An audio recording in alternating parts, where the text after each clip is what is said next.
në Shqipëri gara për kreun e Partisë Demokratike pas dorëheqjes së zotit Sali Berisha po i afrohet fundit. Të dy kandidatët, kryetari aktual i Bashkisë së Kryeqytetit Lulzim Basha dhe ministri i Transporteve Sokol Oldashi, kanë nënvizuar nevojën e një përfshirje të drejtpërdrejtë të anëtarësisë në vendimarrje dhe premtojnë fitore në garën më të afërt me kundërshtarin e tyre të majtët. Ata kanë evituar debatet e drejtpërdrejta me njëri tjetrin. Zoti Basha ka nxjerrë në pa faktin e të qenurit i suksesshëm në veprimtarinë e tij si antar qeverie, duke i mshuar zgjedhjes si kryetar bashkie në përballjen e drejtpërdrejtë me kryetarin socialist në 2011, ndërsa zoti Oldashi ka theksuar se ai ka avantazh, një eksperiencë më të madhe në parti dhe faktin se është antar i parlamentit të ardhshëm, aty ku zhvillohet betejë kryesore politike. Armand Mero ka përgatitur kronikën nga Tirana. Dy kandidatët për të qenë pasuesit e zotit Sali Berisha, figurës qendrore të Partisë Demokratike që nga themellimi i saj, Lulzim Basha dhe Sokol Oldashi, kanë zhvilluar takime thuajse në të gjithë vendin me antarët e partisë së tyre. Të dy hyn në garë pa patur barrën e analizës së humbjes së thellë në zgjedhjet e 23 qershorit, një temë që me vendim të kryesisë u la për tu trajtuar më vonë. Por të dy kandidatët vetëdijshëm se nuk mund ta shmangin atë plotësisht. Më shumë se sa të arsyet e brendshme po e motivojnë rezultatin zhgënjyes të deformimi sipas tyre i votës nga ana e së majtës. Asnjë forcë demokratike, vetëm klikat marksiste vinë pushtet me mashtrime.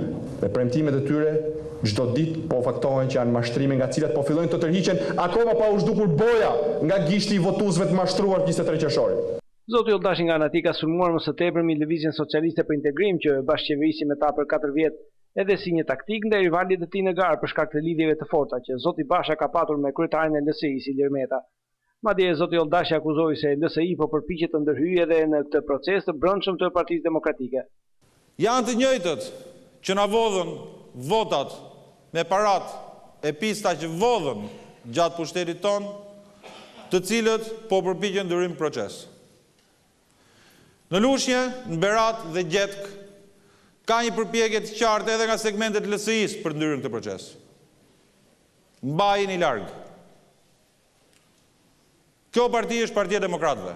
Në të vërtetë, të dy kandidatët kanë evituar që të flasin për njëri tjetrin në mënyrë të drejtpërdrejtë, duke bërë këtë tërthorazi. Zoti Basha duke marrë autorsinë e disa prej sukseseve kryesore të qeverisjes së djathtë. Kryeministri Berisha ngarkoi misionin e veçantë të ndërtimit të rrugës Kombit dhe përkundër luftës së jashtëzakonshme për ta penguar, ja dole me sukses e përmbushën misionin. Më ngarkuat një moment veçantë për historinë e Shqipërisë, detyrën e krye diplomatët, në momentin e përpjekjes tonë për integrim euroatlantik. Dhash kontributin tim për mbusha me nder misionin që më ngarkuar. Më çuan tek Ministria e Brendshme, kur duhet të plotësoshin 120 kritere për premtimin tonë madhor të fushatës 2009-s, heqjen e vizave për shqiptarët. Hoqën vizat dhe i dhanë dignitetin shqiptar. Zoti Basha po nënvizon faktin se ai ka dalë fitues në përballjen direkte me zotin Rama. Rama na njeh mirë. Kush ka mundur një herë, di dhe do të mund përsëri. Por të qenurit e tij, kryetar bashkie, përpasoi jashtë parlamentit të ardhshëm, konsiderohet nga rivali Oldashi si një pikë në favor të vet atij në përballjen me zotin Basha. Kam avantazh faktin që kam eksperiencë opozitare. Mendoj që kam avantazh faktin që e njoh këtë strukturë në nivele të ndryshme. Mendoj që kam avantazh faktin që un jam në parlament dhe debati zhvillohet në parlament. Dhe avantazhi më kryesor që kam, të paktën në analizën time, është fakti që unë e kam të gjithë kohën, 24 orë në ditë, për t'ia dedikuar veprimit politik të Partisë Demokratike. Ajo çka të dy ofrojnë, ndonse e artikuluar në mënyra të ndryshme dhe me nuanca të pakta dalluese, është në thelb thuajse e njëjtë. Pa kritikuar faktin se të paktën këto 4 vitet e fundit partia funksionoi, pa zgjedhur drejtuesit e saj dhe pa mbledhur strukturat e larta, kandidatët janë shprehur për nevojën e një angazhimi më të madh të antarësisë së partisë në vendimarrje. Fillimi i ri i Partisë Demokratike nuk fillon nga kryetari i ri.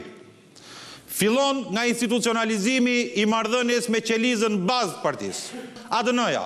Dhe ADN-ja e Partisë Demokratike nuk është kryetari, nuk është kryesia, nuk është këshilli kombëtar, është demokrati i thjeshtë. Një nga arsyet e humbjes ka qenë mungesë e vëmendjes dhe mungesa mirënjohjes ndaj antarëve dhe militantëve të Partisë Demokratike. Ndaj edhe pika e parë e asaj që duhet bëjmë si parti politike është të korrigjojmë këtë gabim. Të paktën këto janë mesazhe që të dy kandidatët kanë preferuar të kalojnë për publikun duke u kujdesur vetë për mbulimin mediatik të fushatës. Për herë të parë kryetari i Partisë Demokratike do të zihet direkt nga antarësia. një sfidë e fortë për një parti që për 22 vite është njësuar vetëm me imazhin e udhëheqësit të saj. Për Zërin e Amerikës, Armand Mero, Tiranë.